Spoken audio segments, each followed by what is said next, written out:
Parce qu'en fait, je me suis dit, mais je vais crever, quoi, si je reste là. Je me vois errant dans le parking de Bouygues, là, à Challenger, à 50 ans en Yvelines. J'avais encore paumé ma voiture, il était 20h un vendredi soir. Je me suis dit, mais 40 ans comme ça, je vais jamais supporter, quoi. Ça va pas être possible.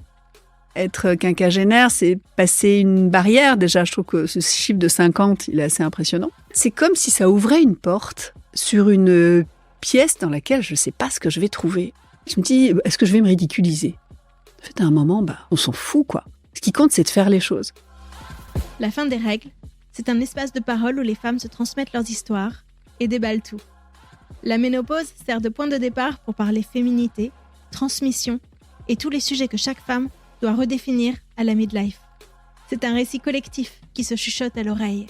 La vie au travail, la vie au lit, les kilos qui ne partent plus, les nuits blanches, mais aussi la libération que cela semble représenter pour beaucoup de femmes. La fin des règles que l'on s'impose, des règles que l'on accepte, la fin des règles, quoi. Allez, venez.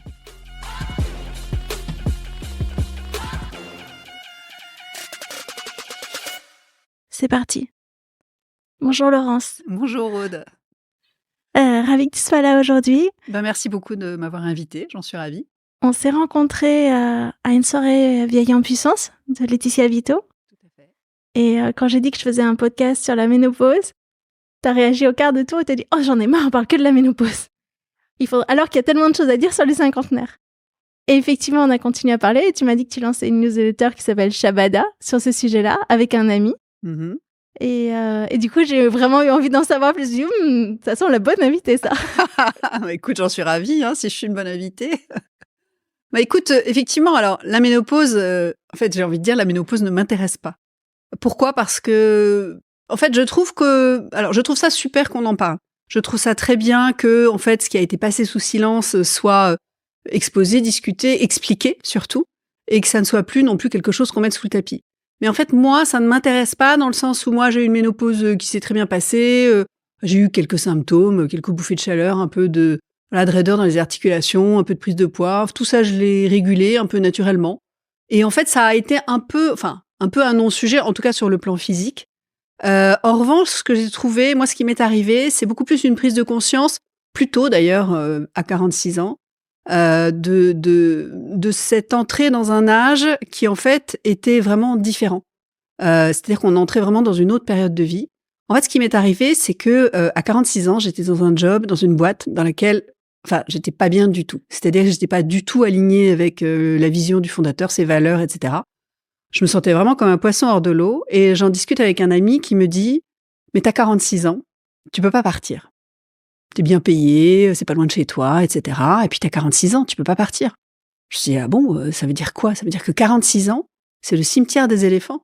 Et vraiment, j'ai été abasourdie d'entendre ça et de réaliser tout d'un coup que, voilà, ça faisait 20 ans, un peu plus de 20 ans que je travaillais, qu'il me restait encore 20 ans à travailler, mais qu'en fait, c'était fini. Ça y est, maintenant, il fallait que je me mette dans un coin, que je fasse pas de bruit, que je touche mon salaire à la fin du mois, que je m'estime heureuse parce que j'étais bien payée, c'était pas loin de chez moi, et que le reste, en fait, c'était on sifflait la fin du match, quoi, déjà.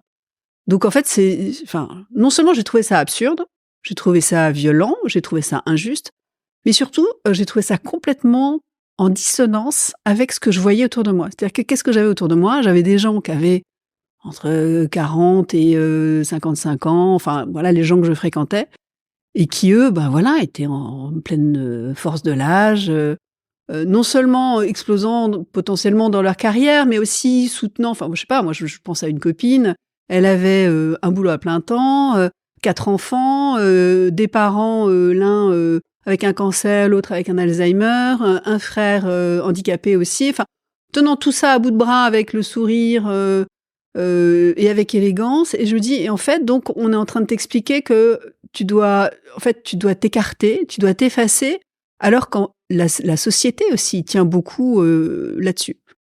Donc, j'ai pris la meilleure décision de ma vie, je suis partie de cette boîte. Et en fait, à partir de là, finalement, moi, ça faisait 20 ans que j'étais salariée. Et j'ai découvert complètement un autre monde. En fait, au début, j'ai commencé à chercher du boulot. Et puis, on m'a très vite sollicité pour faire des missions. Et en fait, les missions, ça a marché. J'ai eu une clientèle de plus en plus développée. Et en fait, surtout, je me suis sentie bien dans cette nouvelle vie. qu'en fait, j'aurais jamais pensé, ce tournant que j'aurais jamais pensé prendre parce que, voilà, je suis pas mariée à quelqu'un qui gagne des cents et des mille.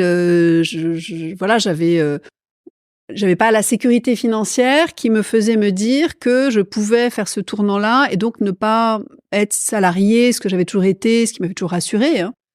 Voilà. Et donc, en fait, je me suis dit, bah, finalement, c'est une nouvelle vie. Et j'étais bien contente. Et je me suis dit, finalement, c'est un nouveau chapitre où il y a pas mal de choses à explorer. Et en fait, j'en ai fait un podcast qui s'appelle Les Passeuses.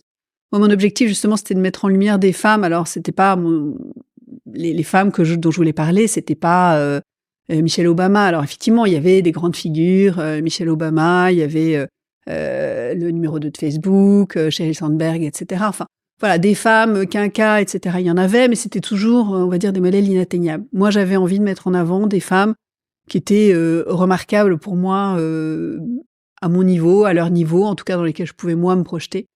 Et puis, j'avais envie qu'elles racontent comment est-ce qu'on devient soi à 50 ans. Et est-ce que 50 ans, c'est pas l'âge de l'accomplissement? En fait, c'était ça. Donc, ça s'appelle Les Passeuses. C'est des portraits de femmes. Et j'en ai fait peut-être une vingtaine. J'ai interrogé des femmes de tous horizons, hein. La première, c'est une journaliste. Ensuite, il y a eu une aide-soignante, il y a eu une assistante maternelle, il y a eu une avocate qui est devenue autrice. Enfin, voilà, bon, j'ai essayé d'avoir des femmes un peu de tous horizons. Et voilà, donc c'est la raison pour laquelle j'ai lancé ce podcast. Et puis, bon, au bout d'un moment, je travaillais. Voilà, c'était un peu compliqué de tout faire. Et j'avais travaillé sur un projet de newsletter avec quelqu'un. Je me suis dit, tiens, j'ai envie de reprendre ça, mais en mode newsletter. Et j'ai lancé, donc, il y a quelques semaines, Shabada. Shabada, c'est une newsletter pour les 45-65 ans, les hommes et les femmes. Parce que, alors au début, moi, j'étais partie vraiment sur un projet de newsletter pour les femmes. Et puis, j'en discute avec un de mes frères qui me dit... non, mais sur les hommes, il y a vachement de choses à dire aussi et tout. Je dis, c'est vrai, c'est hyper intéressant. Enfin, finalement, les hommes sont assez peu habitués, eux, à parler des sujets d'intimité. Et nous, les femmes, on a beaucoup ces espaces-là quand même. Et de plus en plus, ce qui est une très bonne chose. Et je me suis dit, tiens, moi, je vais faire pour les femmes. Et puis, j'avais un copain que j'ai connu il y a très longtemps dans ma première carrière dans les médias. Et en fait, ce copain me disait, quand on se voit de temps en temps, on se perd de vue, on se retrouve, on se perd de vue. Et là, on déjeune ensemble, et je lui dis, c'est un type qui a fait beaucoup de projets dans les médias, je lui dis, bah, est-ce que tu veux pas faire la partie masculine? Et moi, je fais, il me dit, non, on n'a qu'à faire un truc mixte. Alors, je dis, bah oui, mais bon, si moi je parle de la ménopause, ça va pas t'intéresser. Il me dit, bah, pas du tout. Moi, ça m'intéresse de savoir comment ça se passe la ménopause chez ma copine. Et je me suis dit, bah, c'est vrai que moi, ça m'intéresse de savoir comment ça se passe l'andropause chez mon copain. Enfin, chez mon mari, en l'occurrence. Et donc, on a décidé de lancer à deux. Voilà. Cette newsletter. Ça parle de quoi? C'est censé apporter quoi aux gens?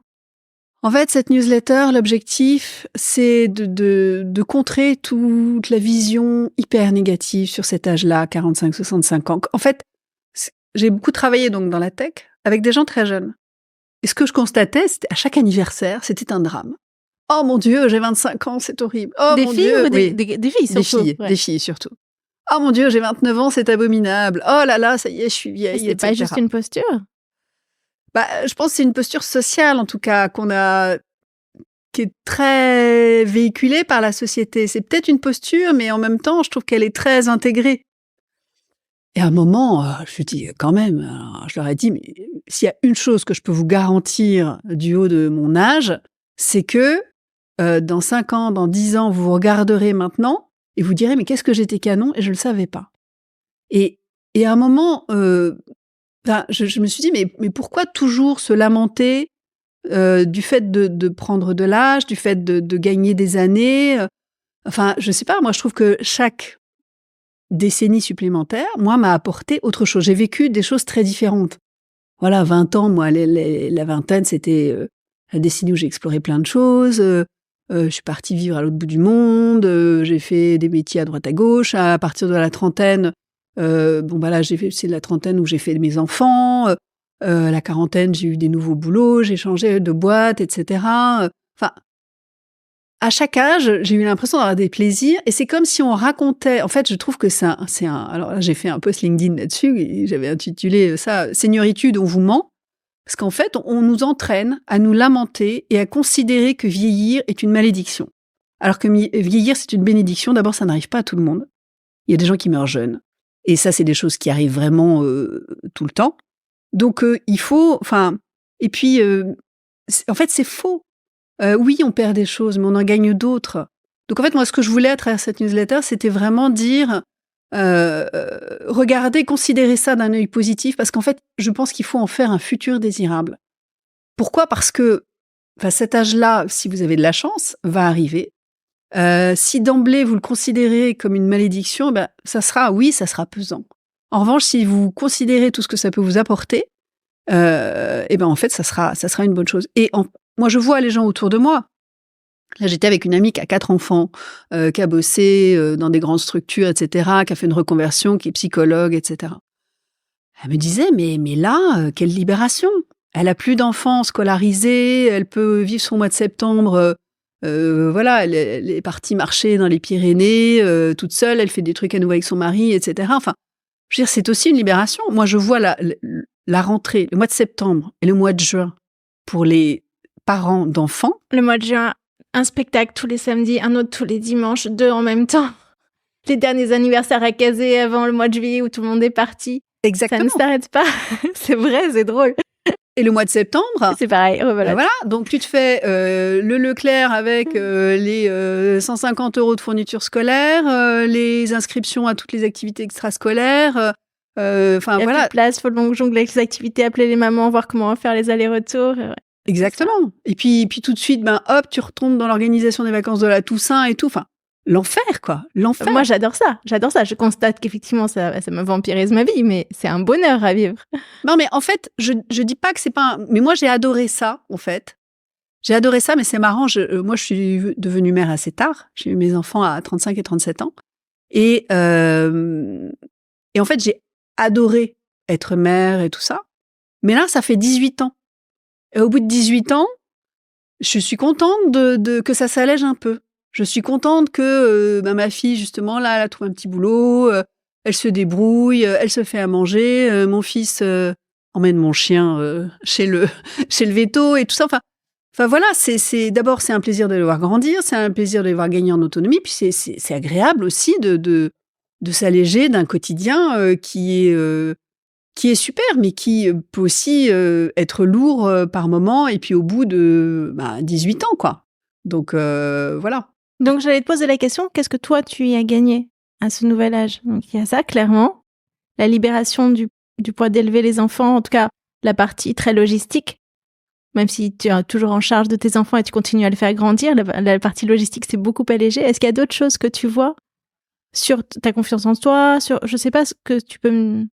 Il y a pas mal de choses, en fait. Moi, je suis quelqu'un qui a pas mal douté. Moi, je me pose beaucoup de questions sur la vie, le monde, etc., ma place dans le monde. Enfin, voilà, rien n'a jamais été très évident pour moi. Et en fait, au bout d'un moment, il y a ce côté où, par exemple, le fait de douter de soi, je me dis, OK, je sais que maintenant que j'ai des moments où je doute de moi, et je sais aussi que ce ne sont que des moments, et que ça va partir. Et que c'est un espèce de travers que j'ai. Par exemple, mon métier, c'est d'écrire, en grande partie. Quand j'écris, surtout des papiers longs, un peu complexes, etc., j'ai toujours un moment où je me retrouve assise dans mon bureau avec mes feuilles partout par terre, et je me dis, je vais jamais y arriver. Et c'est une catastrophe. Et je commence à écrire mon premier jet, et parfois, j'écris, je tape sur mon ordinateur, sur mon clavier, et je me dis, c'est vraiment de la merde, c'est vraiment de la merde. Et je continue parce que, et en fait, je sais maintenant que je dois passer par cette étape où j'ai l'impression que ce que je fais, c'est vraiment de la merde, parce qu'après, je vais l'améliorer. C'est comme un morceau de glaise écrire, c'est comme un morceau de glaise qu'on façonne, etc. Donc, maintenant, en fait, ce moment c'est pas seulement de doute, c'est un peu d'effarement devant ce que je produis, que je trouve de piètre qualité. Je sais qu'il y a un moment, il va laisser la place à autre chose. En fait, c'est des étapes. Maintenant, je les connais. Donc, je sais que, voilà. Donc, ça, c'est la première chose. La deuxième chose, aussi, c'est que je dis, tout ça n'a quand même pas beaucoup d'importance. En fait, il y a des choses qui sont graves et des choses qui ne le sont pas. Là, je lance cette newsletter qui a un ton très léger, alors que moi, je suis quelqu'un, je dirais pas d'assez grave, mais voilà, moi, j'ai écrit beaucoup de contenu très sérieux, etc. Et moi, mon tempérament, ma nature, c'est d'aller vers ces trucs-là. Je collabore avec quelqu'un, Rodolphe, qui, lui, est beaucoup plus dans... Il a travaillé plutôt dans des magazines, il fait des choses plus légères, etc. Et il y a des fois, voilà, là, on a écrit un article, faut-il recycler son ex? Moi, je me dis, est-ce que c'est pas un peu trop léger, machin, pas assez sérieux et tout? Et en fait, je me dis, est-ce que je vais me ridiculiser? En fait, à un moment, en fait, on s'en fout, quoi. Ce qui compte, c'est de faire les choses. Et à quel moment t'as réussi à passer au-dessus de cette peur du ridicule? Comment ça s'est matérialisé chez toi? À 46 ans, t'avais encore peur du ridicule, là, quand tu te replonges dans celle qui a claqué la porte de cette boîte? Alors, en fait, je pense que la peur du ridicule, elle passe quand tu te dis, si je le fais pas, je le regretterai. Et c'est vraiment ça, c'est-à-dire, qu'est-ce qui me tient à cœur? Qu'est-ce que j'ai envie de dire? Et qu'est-ce que je regretterais de ne pas avoir dit? Alors, c'est pas seulement d'ailleurs de s'exprimer soi-même, c'est aussi parfois, tu vois, quand je faisais des podcasts, ou comme tu le fais, tu mets des gens en valeur, etc. Bon, c'est pas un exercice d'ego, tu vois. Mais c'est vraiment quelle vision du monde t'as envie de porter, de faire connaître et tout ça, et qu'est-ce que tu regretterais de pas avoir fait. C'est vraiment ça. Donc je trouve que ça, c'est... En fait, il y a une phrase d'Isabelle Nanty que j'aime beaucoup, c'est qu'en fait, à partir du moment la confiance en soi, c'est quand le désir est plus fort que la peur. Et en fait, il faut que le désir soit fort. Donc, à partir de là, puis si t'es ridicule, c'est pas grave, personne t'en est mort. Donc, en revanche, le plaisir que t'as à faire quelque chose, te dire, tiens, cet article-là, je l'aime bien. Là, comme je te disais, mon métier, c'est beaucoup d'écrire. Moi, j'ai vraiment été élevée dans la littérature. Je suis très, très littéraire et tout ça. Et j'ai des amies avec lesquelles j'ai commencé à bosser, qui elles aussi sont des femmes qui écrivent et dont l'opinion m'importe beaucoup. Il y en a une qui m'a envoyé un truc en me disant « Je surkiffe Shabada ». Voilà, ça. Je suis peut-être ridicule auprès d'autres personnes, mais en fait, là, voilà. Et puis, en fait, moi, ce que je veux surtout à travers cette newsletter, c'est vraiment dire aux gens... En fait, c'est pas vrai que ces périodes-là sont des périodes de perte, de rétrécissement. Ce sont des périodes où on gagne beaucoup et donc embrasser ça avec enthousiasme et puis aussi que les jeunes voient ça comme un futur désirable parce que c'est important. Et puis au-delà de ça, il faut que la société change de regard là-dessus parce qu'on a quand même on est quand même dans une société où on vieillit. Enfin, la population vieillit. Donc, soit on continue à prôner un jeunisme, soit on découvre, soit on choisit de porter un regard positif sur le fait d'avancer en âge. Et ça veut dire aussi qu'on pourra mobiliser les compétences qui sont propres à ces âges-là. Donc, ça, c'est quelque chose qui me semble essentiel. On est à un moment où, il y a quand même un manque de main-d'œuvre dans certains secteurs. Il y a des secteurs qui sont sous-cotés, et sous-investis, qui sont absolument nécessaires et vitaux pour demain. Et on continue à écarter les gens à partir de 50 ans de l'entreprise, voire à partir de 45 ans. J'ai un de mes frères qui me disait qu'à partir de 40 ans, il avait interdiction d'embaucher des gens à partir de 40 ans. Dans quel secteur? C'était dans l'IT. Donc, c'est délirant. C'est délirant, 40 ans. Mais toi, est-ce que tu as vécu un moment où tu t'es senti un peu besoin de faire jeune, besoin d'être accepté dans un groupe et donc de la surjouer Ok, j'en ai 45, j'en ai 50, mais en vérité, j'en ai 30 dans ma tête, regardez comment je suis comme vous. Oui et non. Alors, moi, j'ai travaillé pendant 7 ans au Galion, The Galion Project, qui est un collectif d'entrepreneurs de la tech. Donc, la moyenne d'âge, elle est assez jeune. Et l'équipe était très jeune. Agathe, qui dirige le Galion, quand je suis arrivée, elle avait 32 ans. Donc voilà. Et puis l'équipe, Margot, qui est arrivée, elle en avait 24. Voilà, maintenant elle en a une trentaine. Donc c'était une équipe beaucoup plus jeune que moi. Mais en fait, moi, ce que j'ai trouvé, et ça aussi, je trouve qu'il y a vraiment une hypocrisie dans le système professionnel. C'est-à-dire que ce qui est un handicap dans une entreprise, et au contraire, un atout quand t'es externe, quand t'es consultant. Parce qu'en fait, t'arrives avec une expertise et c'est pour cette expertise qu'on t'embauche. Et ça, c'est quelque chose qui est valorisé quand tu arrives de l'extérieur. Alors que quand t'es en interne, il y a beaucoup... Tu vois, moi, j'ai travaillé chez TF1 pendant 10 ans. Alors, j'avais 30 ans. Mais à l'époque, déjà, j'étais un peu plus âgée que les quelques personnes, les personnes qui étaient là. on me le faisait sentir.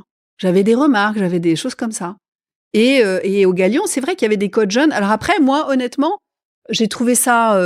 moi, j'ai aimé être avec une équipe jeune et j'ai senti qu'il y avait ce côté où, l'expérience que j'avais était appréciée, valorisée. Mais que ce soit à TF1, que ce soit ou dans d'autres milieux, il y a toujours un moment où tu entends des petites remarques, des choses, etc., où tu te dis, ah bah tiens, l'agisme, il est assez rampant et les gens n'en ont pas forcément conscience, mais il est là. Donc voilà, donc ça c'est un truc, oui. Alors après, effectivement, tu es dans une société où tu as envie de faire jeune, tu n'as pas envie de... Et ça, c'est vraiment le sujet, je trouve, des 50 ans. C'est comment est-ce que tu fais le switch ? En fait, c'est être quinquagénaire, c'est passer une barrière. Déjà, je trouve que ce chiffre de 50, il est assez impressionnant. Tu l'as vécu comme ça, toi ? Oui, je l'ai vécu comme ça, mais comme j'ai vécu chacun de mes passages de décennie. Vraiment. Moi, j'ai adoré 40. Oui, mais moi, j'ai aimé chacun de mes âges, mais en fait, c'est comme si ça ouvrait une porte sur une pièce dans laquelle je ne sais pas ce que je vais trouver. Tu vois ? C'est vraiment... ça m'impressionne. Je me dis qu'est-ce qui va se passer dans cette décennie. Bon, tu vois, potentiellement, là, j'ai 55 ans, mes parents ont 80 et 82 ans, je sais qu'ils sont pas éternels. Depuis quelques années, j'ai perdu des gens autour de moi, etc. Et je sais que la mort, c'est quelque chose que je vais devoir affronter de façon de plus en plus fréquente. Donc, voilà, c'est des choses qui à la fois sont terribles et qui en même temps te rappelle que faut pas gâcher le temps. Et en fait, c'est ça aussi, je trouve, de cet âge-là, c'est qu'il faut pas gâcher son temps. Faut pas gâcher les années qui restent parce que le temps est précieux et je trouve que à 50 ans, tu te dis, il reste plus tant de temps que ça, donc si tu le fais pas maintenant, peut-être que tu le feras jamais. Donc, qu'est-ce qui est important et qu'est-ce qu'il faut absolument faire? Et t'es parfaite là-dessus ou il y a des moments où tu te reprends en disant, oh là, je dévie? Non, je suis pas parfaite. Je suis pas parfaite là-dessus, mais j'ai appris à l'être beaucoup plus. En fait, le truc pour moi, le vrai mouvement, c'est de se libérer. C'est-à-dire que dans mon podcast, je disais comment est-ce que vous êtes devenu vous-même. En fait, c'est ça, comment est-ce qu'on devient soi-même. Quand on est enfant, adolescent, jeune adulte, évidemment, on est modelé par son milieu familial, son milieu culturel, toutes les influences sociales qu'on subit, etc. Et après, on commence sa vie quand même dans cette coquille-là. Enfin, c'est ça qui vous donne forme. Après, on peut la briser ou pas, mais on se définit toujours par rapport à ça. Et je trouve qu'il faut un certain nombre d'années quand même pour réussir à s'en libérer totalement. Et notamment sur la partie sociale, tu vois. Qu'est-ce que je cherche à faire dans ma vie professionnelle? Quelle est la place, par exemple, de l'argent? Moi, j'ai été éduquée dans un milieu où il faut faire les meilleures études, il faut avoir le meilleur boulot, il faut gagner de l'argent, etc. Et alors, en même temps, il faut être cultivé, etc. Enfin, il y avait beaucoup de choses, mais en même temps, bon, c'est vrai que c'est bien aussi, tu vois. Mais t'as tout coché. Au début, t'as tout coché.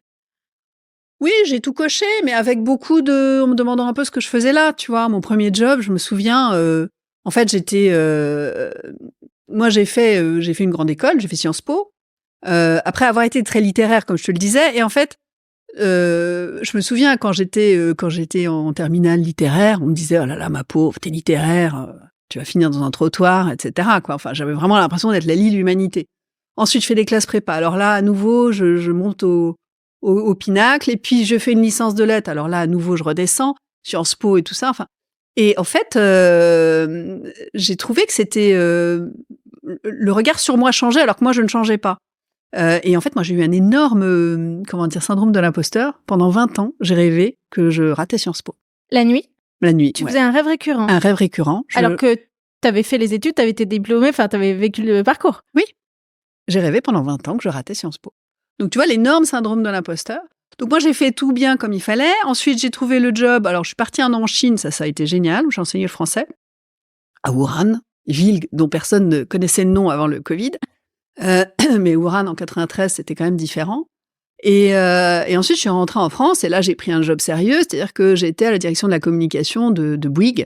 Et en fait, ça a été l'enfer, quoi. C'est-à-dire qu'il fallait être là de 8h30 à 19h30. On faisait des comptes rendus de chantier, des machins. C'était pas inintéressant d'un point de vue professionnel. J'ai appris beaucoup. Mais dans une atmosphère d'une rigidité... c'était quasi militaire, quoi. C'était incroyable. Et d'ailleurs, j'en discutais avec une amie qui était avec moi aussi dans cette équipe. Et je me disais, mais comment on supportait ça, quoi. Donc, quand celui qui est devenu bien plus tard mon mari m'a dit... j'ai un VSN à Hong Kong, je pars, j'ai plaqué là mon boulot, mon appart, je suis partie sans papier, sans boulot à Hong Kong, parce qu'en fait, je me suis dit, mais je vais crever, quoi, si je reste là. Je me vois errant dans le parking de Bouygues, là, à Challenger, à 50 ans en Yvelines. J'avais encore paumé ma voiture, il était 20h un vendredi soir, je me suis dit, mais 40 ans comme ça, je vais jamais supporter, quoi, ça va pas être possible. Donc en fait, si tu veux, j'ai tout fait bien comme il fallait, mais j'ai eu l'impression de beaucoup me contraindre. Et en fait, à partir de 50 ans, à partir du moment où je suis devenue indépendante, j'ai eu l'impression d'arrêter de me contraindre. Donc c'est une énorme libération pour moi. Mais je pense qu'il a fallu effectivement que je me défasse d'images de réussite, de choses comme ça, qui ne m'ont pas seulement été inculquées, que j'ai prises aussi. J'en prends ma part. C'est la faute de personne. Mais voilà. Et en fait, à un moment, me dire, ce qui compte pour moi, c'est pas ça. Là, effectivement, soit je travaille et j'ai de l'argent, soit je travaille pas et j'ai du temps. Ce qui est bien aussi. Ça me donne du temps pour faire d'autres choses qui sont importantes pour moi. Et par exemple, le podcast, par exemple, la newsletter. Parce qu'en fait, je sens que c'est là, quelque part, que je sais pas, que j'ai vraiment un truc qui vit, quoi. Mais ce rapport à l'argent, il change aussi parce que tes enfants ont grandi, ils ont peut-être moins... Il y a moins besoin d'assumer une famille aujourd'hui qu'à une époque, donc t'es plus libre? Alors, pas du tout, puisque qui dit enfant grand dit études supérieures. Et là, études supérieures, c'est vraiment le coup de bambou. Mais en fait, je pense que sur la question de l'argent, alors, il y a tous les cas de figure, donc je me garderai bien de faire des... Voilà. En fait, j'ai travaillé avec une coach une fois qui m'a dit un truc très juste, parce que... En fait, il y a beaucoup de fantasmes sur l'argent, de combien on a besoin. Enfin, je ne peux pas quitter ce job parce que j'ai besoin d'argent, etc. En fait, la question, c'est de combien on a besoin.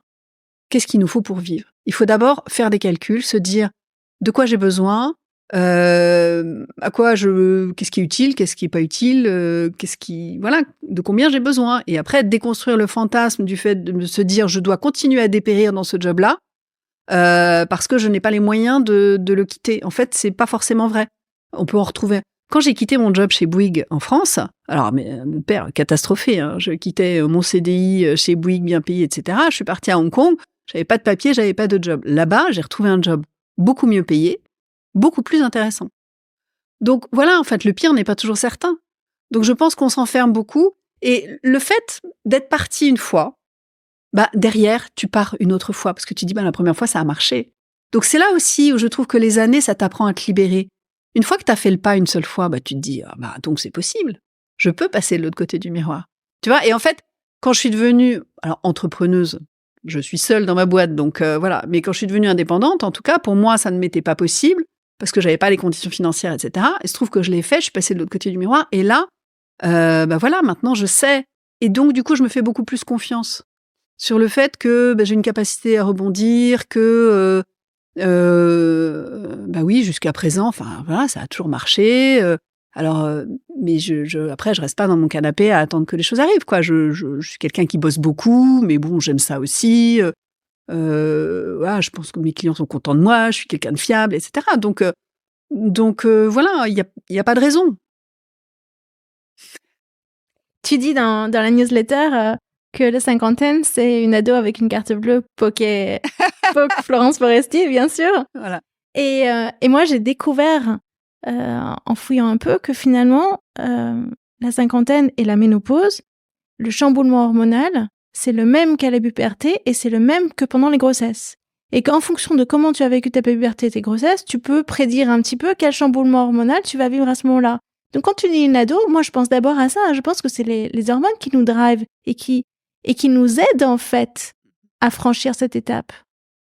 Je suis tout à fait d'accord avec toi. Et alors effectivement, le parallèle avec l'adolescence, c'est marrant parce que justement, j'en parlais avec une amie. Pour moi, clairement, c'est une nouvelle adolescence. C'est-à-dire que en fait, c'est une mue. À 50 ans, comme à 14 ans, c'est une mue, littéralement. Comme effectivement au moment de la grossesse et quand on devient mère. Pour moi, à chaque fois, on sort on abandonne son ancienne enveloppe et on doit trouver une nouvelle enveloppe. Et effectivement, le truc, c'est de savoir qu'est-ce que tu renégocies pour être bien dans cette nouvelle enveloppe.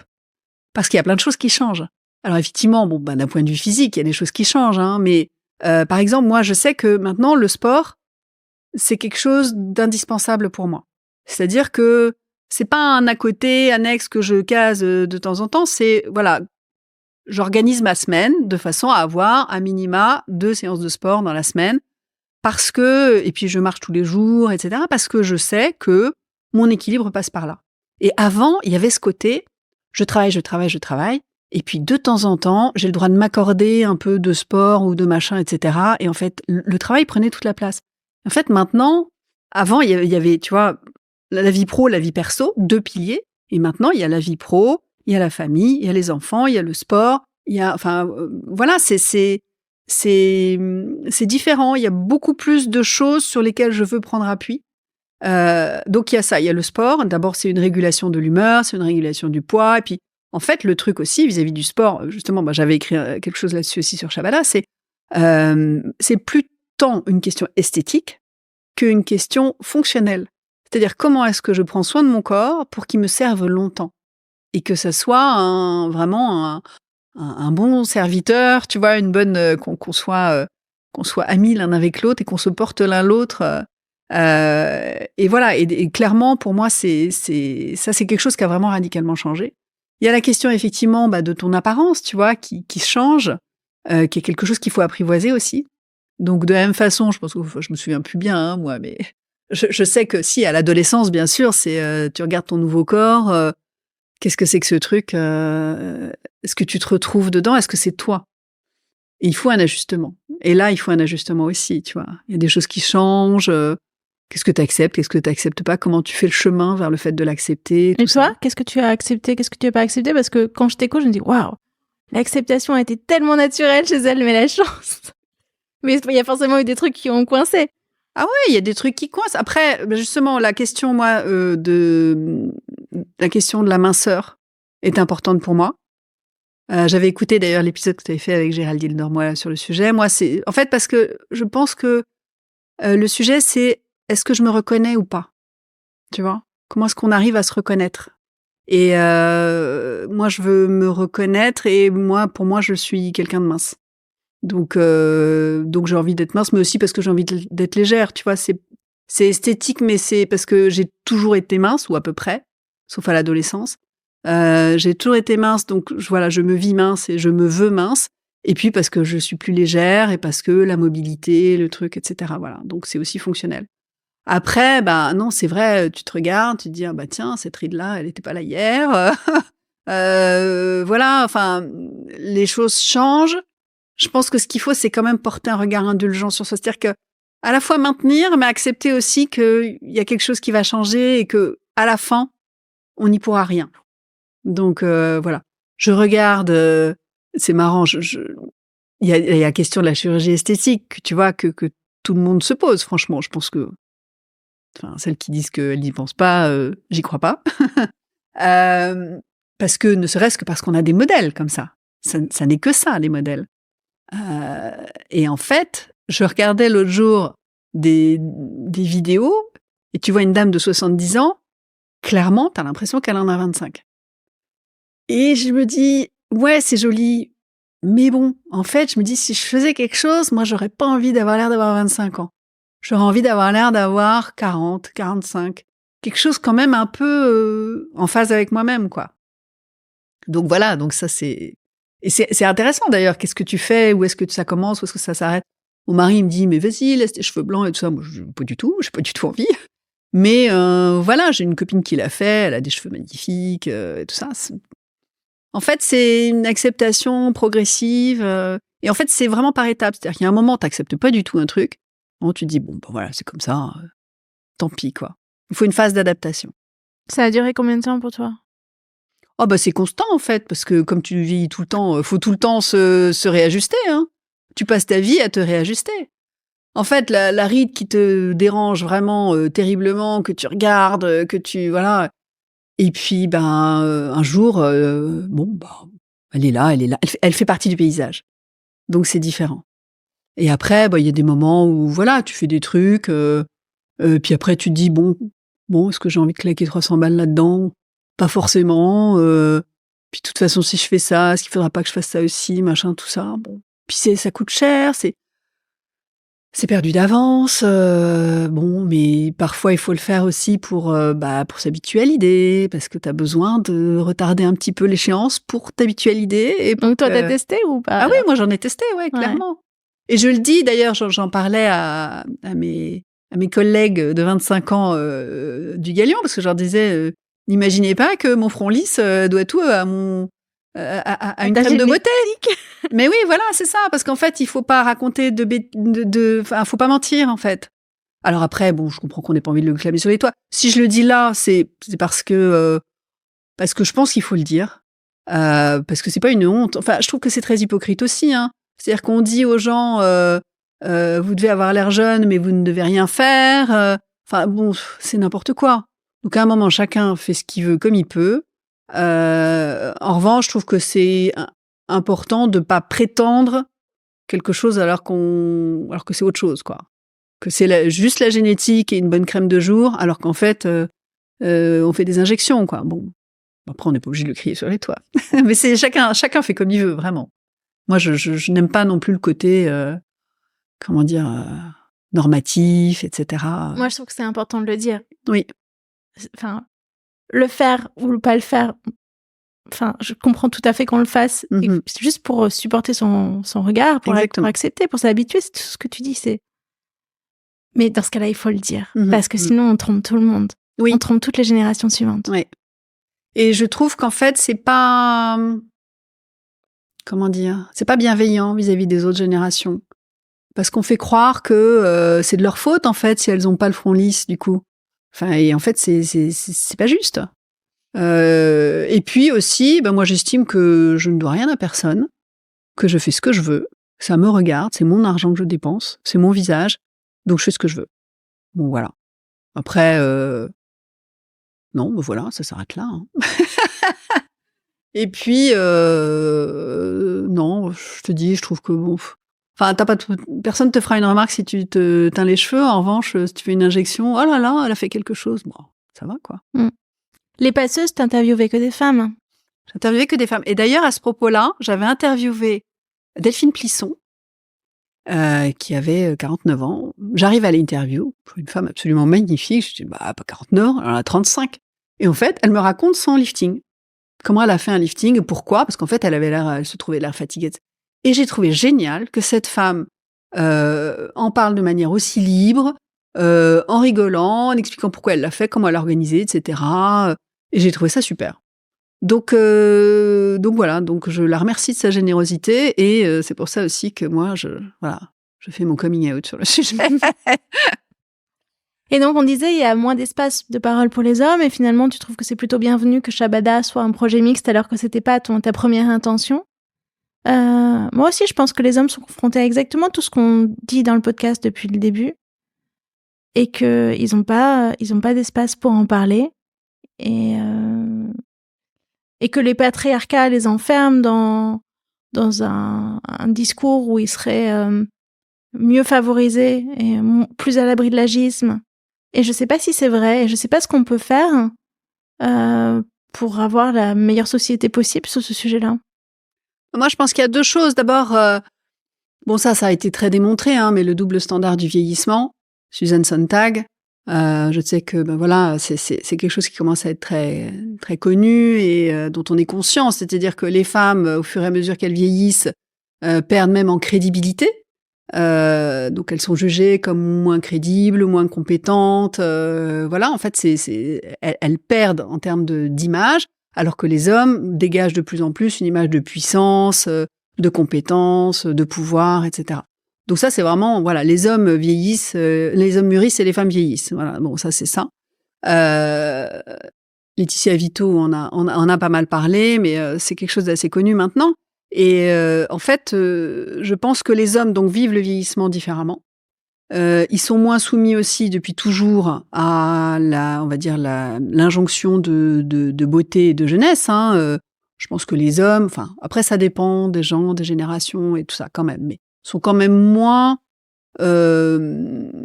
obsédés par leur apparence que nous, les femmes. Enfin, je sais pas, la moitié des conversations parfois de femmes. Enfin, il y a des fois, je me retrouve dans des cercles de femmes, on ne parle que de ça.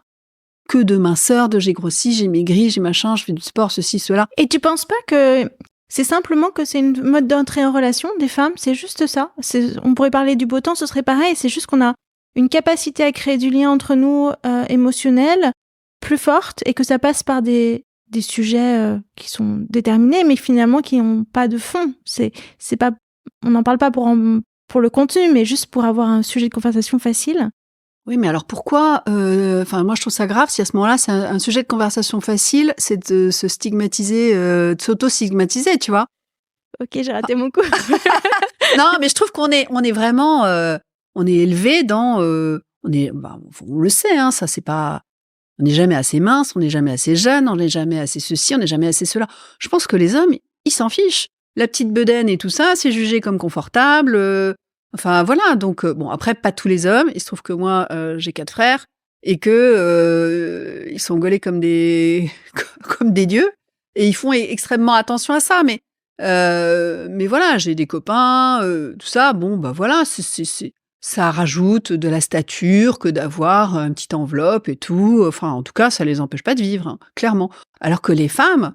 Enfin, je veux dire, quand j'entends Carla Bruni qui dit que voilà, clairement, ce qu'elle a fait, c'est qu'elle a arrêté de manger. Elle mange un repas. Je veux dire, mais quand est-ce qu'on va arrêter Et moi, j'ai trouvé que ce qu'elle disait, c'était d'une honnêteté incroyable. Elle disait, je veux exister. J'ai décidé qu'il fallait que je continue à exister. Et donc, ça passe par un corps parfait parce que mon boulot, c'est quand même mannequin. Ouais. Bon, ben voilà. C'est de la société qui m'impose ça. C'est pas moi qui me l'impose à moi-même. Oui, cela dit, elle dit aussi qu'elle-même, elle se trouverait bien avec 5 kilos en plus. Oui, donc c'est bien la société qui lui impose. Oui, enfin parce qu'elle accepte que la société le lui impose. Ouais. Alors après, moi je trouve que Carla Bruni, moi je l'avais écoutée là dans le podcast d'Elsa Wolinski, moi je trouve ça super parce que elle est d'une honnêteté incroyable.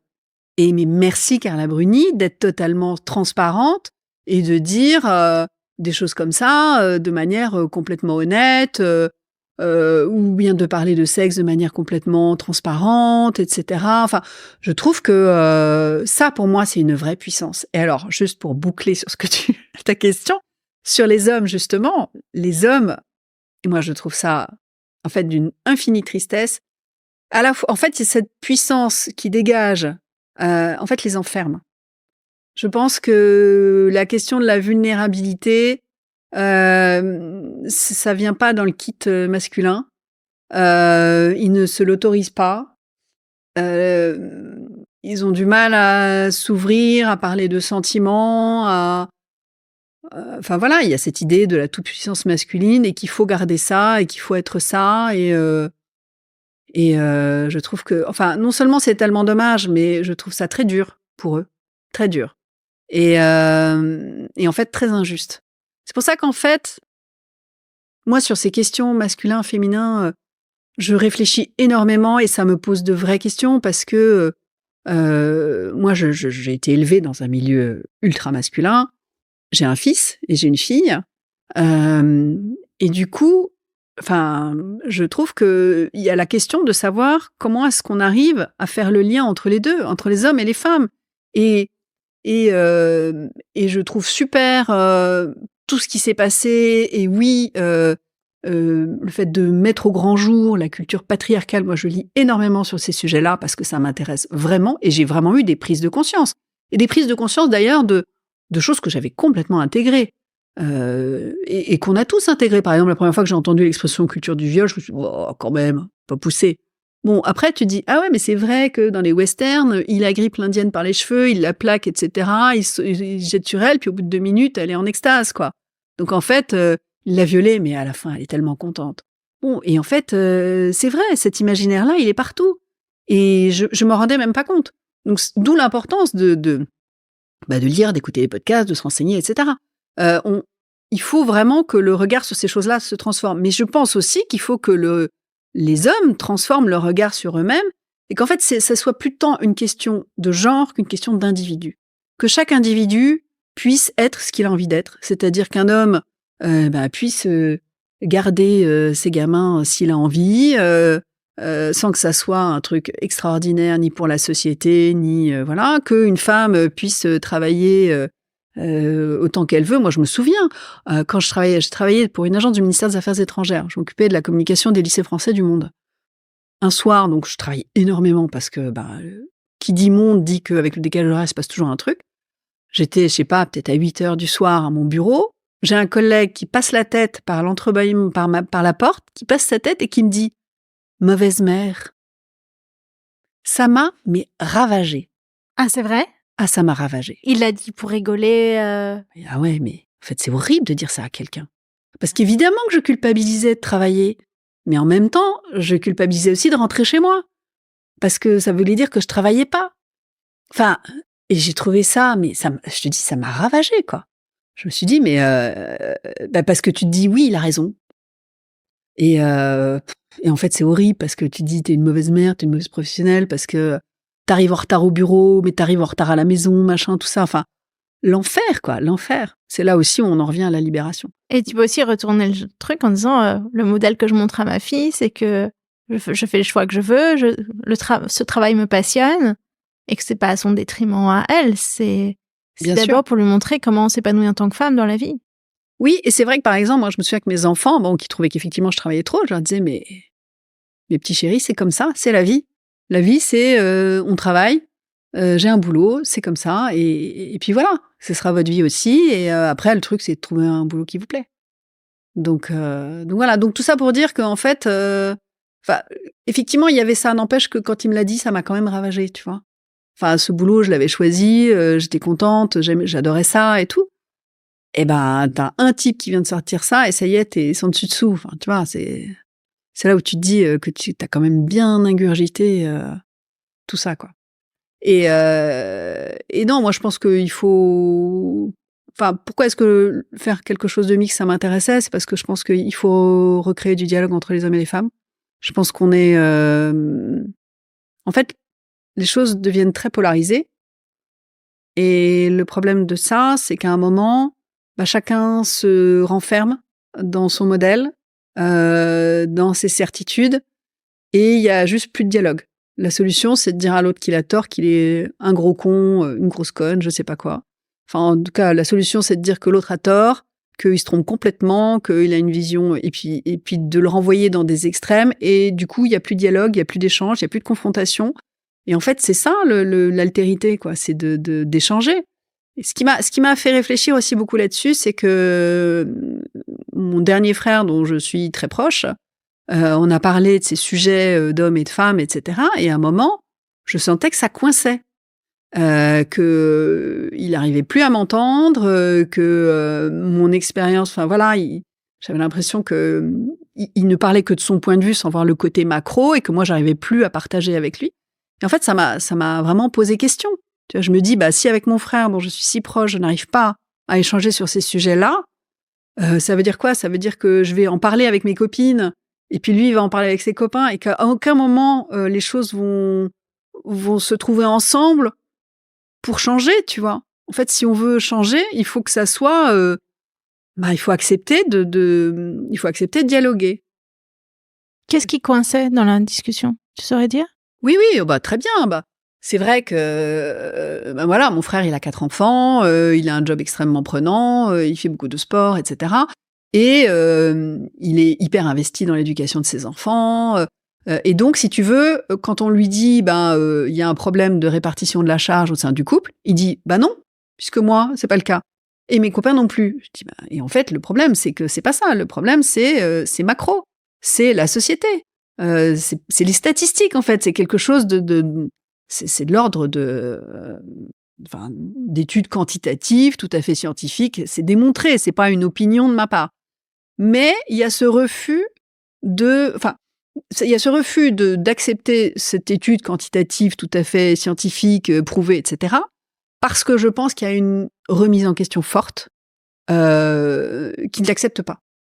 Et du coup, je me dis, s'il y a une remise en question forte, ça veut dire que il y a un problème. Mais, je sais pas si j'ai tort de dire ça, mais j'imagine qu'il est le genre de papa qui s'investit sur les tâches qui ont à valeur ajoutée vis-à-vis de ses enfants et qui laisse sa femme faire toutes les choses qui ne se voient pas. Enfin, c'est très, très fréquent. Non, pas du tout. Ah non, même pas. Non, D'accord. non, même pas, non. Non, non, il se tape les Leclerc, les machines, tout. Ok. Non, vraiment, vraiment pas du tout. Et donc, du coup, bah voilà, et je pense qu'on arrive à un moment où il faut réussir à maintenir le dialogue. Donc, ce qui est pas évident, hein. Mais si tu veux, je trouve que si on reste entre femmes à parler de nous, en fait, c'est un problème. Et Les femmes aujourd'hui, ce qu'elles disent, c'est on est obligé de parler entre nous parce que personne ne vient nous voir. Moi, je trouve qu'elles sont de mauvaise foi parce qu'on ne crée pas des lieux accueillants. Exactement. Et en fait, je trouve que... Mais je dis pas du tout que j'y arrive ni quoi que ce soit, mais je pense qu'il faut essayer de faire ça. Et quand ce copain, Rodolphe, avec qui je fais Shabada, m'a dit « Mais en fait, moi, ça m'intéresse de savoir comment se passe la ménopause pour ma copine », bah, je me suis dit évidemment, on va pas louper l'occasion, quoi. Donc voilà. Après, il y aura des sujets, par exemple, je sais pas, tu prends la retraite, les femmes touchent 40% de retraite en moins que les hommes. Clairement, si un jour on fait un sujet retraite, ce que j'espère bien, peut-être qu'il faudra faire le point de vue de l'homme et le point de vue de la femme, et tu vois, de façon différenciée. Mais à un moment que ça soit ensemble sur un même papier, c'est peut-être ça qu'amènera un homme à se dire « Ah bah tiens, ma femme, elle va avoir 40% de retraite en moins, donc peut-être qu'il faut que je fasse quelque chose pour prévoir, etc. » Enfin voilà, bon, après, peut-être que je me berce d'illusions, que je me raconte des histoires, mais je pense que c'est primordial d'embarquer les hommes dans cette réflexion-là. Et c'est pas facile. Parce qu'en plus, évidemment, enfin, les hommes sont privilégiés par un système depuis très longtemps et ne s'en rendent absolument pas compte. Absolument pas compte. Ils n'en ont aucune conscience. Donc voilà. Donc du coup, comment est-ce que tu fais pour faire avancer une prise de conscience ? Et je pense que c'est en s'adressant aux deux, et voilà. Voilà, mais c'est pas facile. C'est un vaste chantier. Et puis, un dernier grand sujet, c'est celui du passage de génération, puisque quand Fiona Schmidt a sorti il y a 1 an et demi son bouquin Vieille peau, et que tout le monde lui a dit « Mais pourquoi tu t'intéresses à ça ?» enfin, et qu'elle est « Bah si, ça aussi c'est du féminisme. » Elle a vraiment commencé à créer ce lien entre générations en disant aux trentenaires « Intéressez-vous à ce que vous serez quand vous aurez 50 ans. » Ou 60, ou 70, parce qu'aujourd'hui, on se rend compte que même les statistiques sur les violences sexuelles s'arrêtent à 69 ans, je crois. Et que donc, il n'y a pas de chiffres sur les viols, sur les personnes beaucoup plus âgées, alors qu'ils existent et qu'ils sont juste pas monitorés, c'est fou. Oui. Donc, il y a encore énormément de travail à défricher là-dessus. Il y a beaucoup de travail à défricher. Il y a des choses qui se font, et ça, je trouve ça super. Par exemple, ce qu'a fait le Club Landois. Ils ont fait une étude avec l'IFOP sur les pratiques dans les entreprises selon les tranches d'âge, et en fait, ça n'avait pas été fait avant. Donc ça, c'est pas du tout évident, tu vois. Et en fait, de dire, par exemple, la formation, les plus de 50 ans, quel taux de formation ont les plus de 50 ans par rapport aux générations d'avant ? Bah, tu vois, c'est moins. Les générations de plus de 50 ans sont moins formées, sont moins embauchées. Enfin, voilà, c'est des choses qu'il faut... Déjà, il faut des chiffres pour savoir de quoi on parle. Pour une prise de conscience. Parce qu'en fait, tout ça, souvent est assez inconscient. C'est pas, parfois c'est formalisé comme quand mon frère a interdiction d'embaucher quelqu'un de plus de 40 ans, mais en général, c'est pas, d'abord c'est interdit puisque c'est de la discrimination, donc évidemment que ça va rester tu.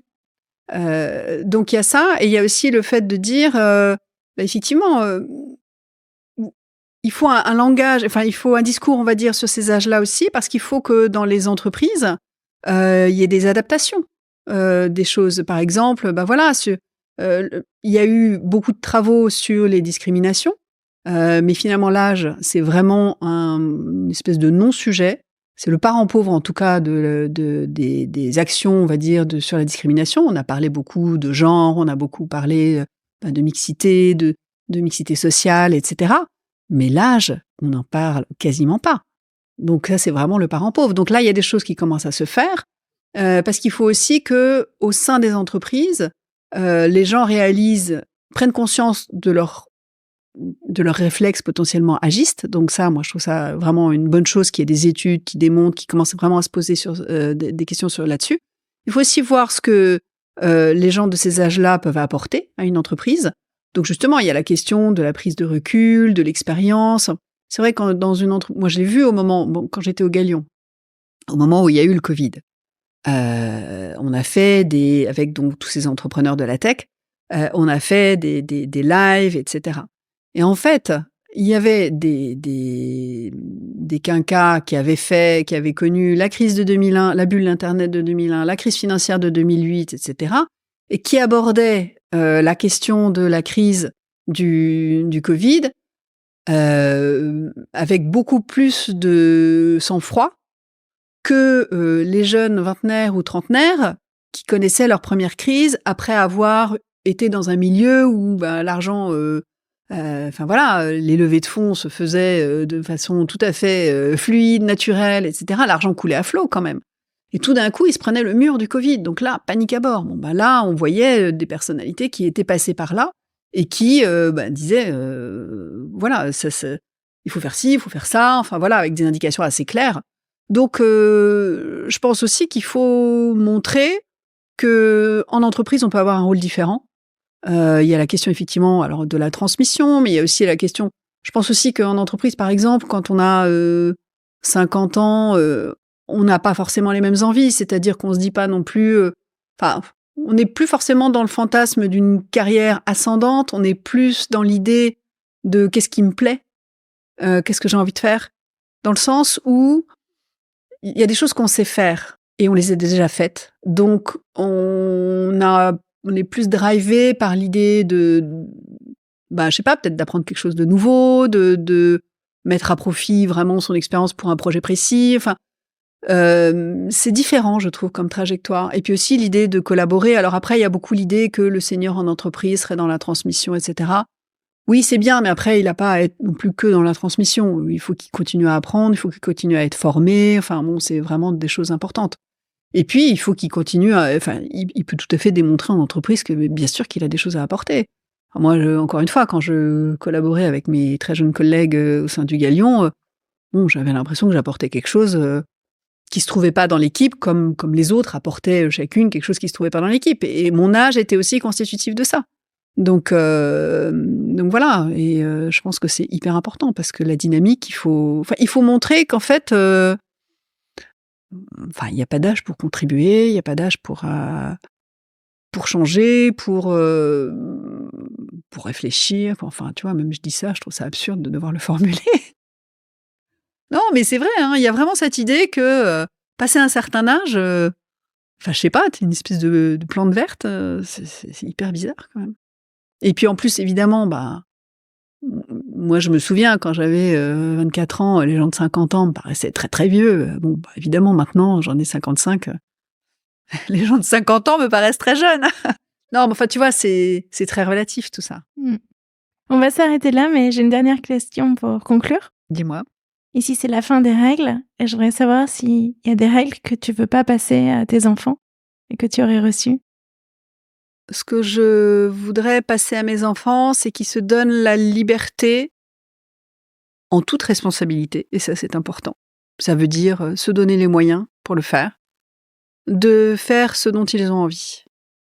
Par exemple, j'ai une fille qui est extrêmement brillante sur le plan scolaire, qui vient de passer son bac avec des 20 partout, et qui était admise en Hippocagne, et qui finalement a choisi une formation artistique. Et en fait, on était très heureux qu'elle se donne cette liberté-là. C'est moins une image d'excellence que d'aller en Hippocagne à Condorcet, mais clairement, c'est son chemin. Donc, je trouve que ça, c'est important. De pas se laisser illusionner par des choses qui sont en fait soi-disant rassurantes, mais qui en fait, quelque part, je pense, découlent un peu de la peur. La peur de pas avoir assez, la peur et puis la volonté aussi sur l'échelle sociale, etc.